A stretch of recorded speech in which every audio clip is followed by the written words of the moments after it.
Assalamualaikum warahmatullahi wabarakatuh, teman-teman di rumah yang paling setia menunggu channel saya tentang seri sastra. Kita akan membahas seri konflik. Kemarin ada yang request sama aku nih, konflik itu bikinnya kayak apa sih kak? Begini, aku sebenarnya membuat konflik itu belajar lama banget gitu, karena dalam konflik itu kita menceritakan kehidupan manusia yang sangat rumit gitu, tapi masuk logika gitu. Hati-hati membuat konflik itu harus masuk logika, kecuali membuat novel atau tulisan fanfic, fantasi fiksi gitu, atau science fiction gitu. Dan juga tentang fiksi-fiksi yang berbau fantasi itu kayaknya kayak Doraemon gitu kan, kayak cerita Shinchan, kayak cerita Naruto, itu kan fiksi anak-anak kayak gitu kan, fantasi gitu, Harry Potter gitu.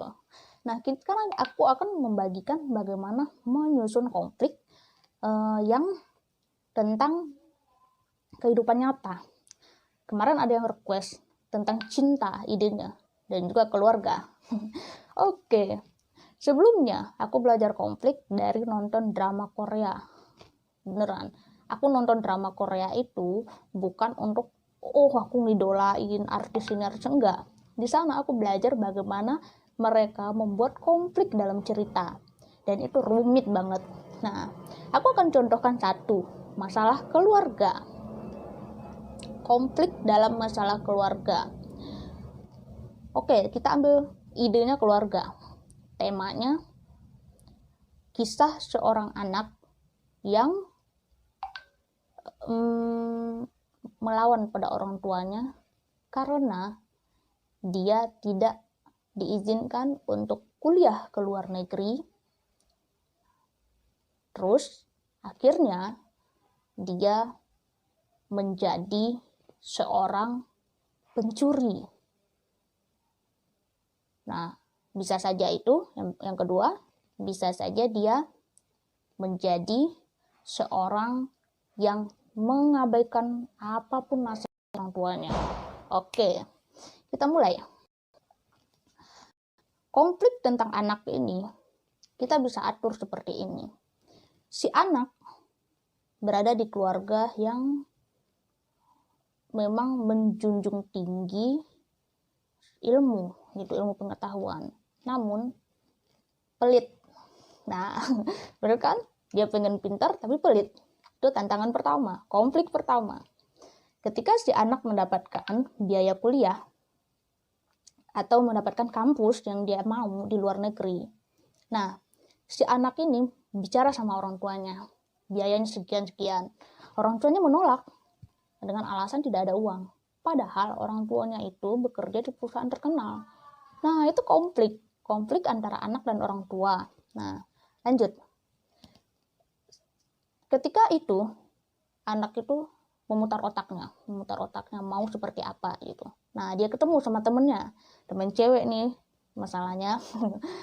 Dan akhirnya teman ceweknya ini membuat atau menganjurkan dia untuk menuruti orang tuanya agar kuliah di dalam negeri saja, tapi dia tidak mau gitu.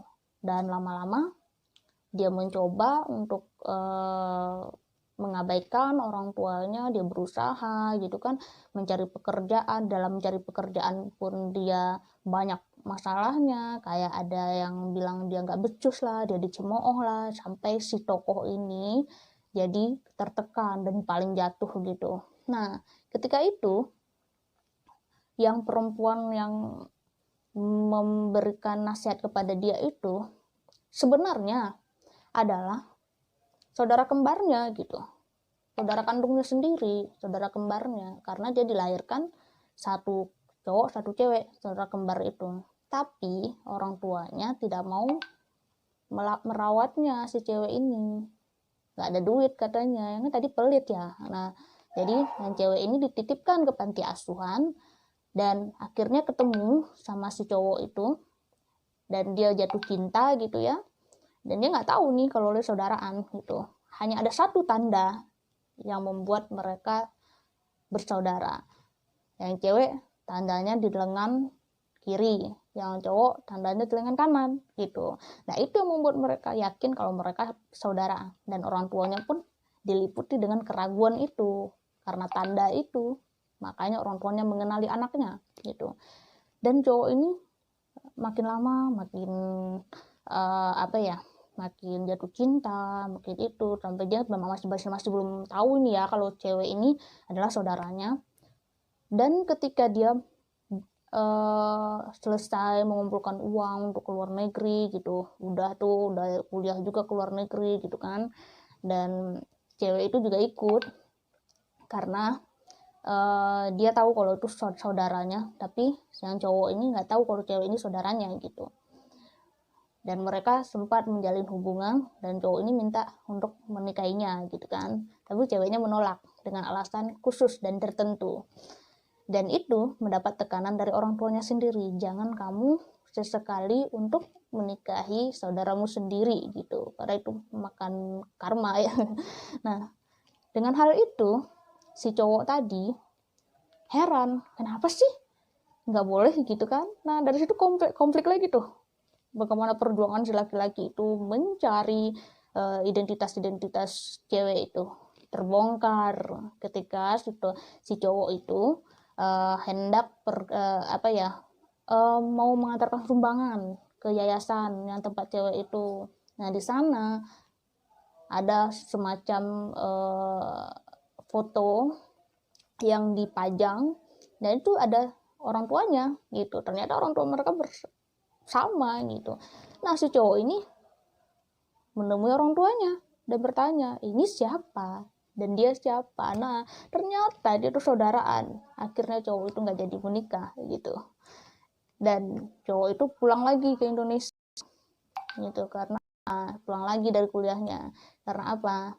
Karena dia udah kecewa.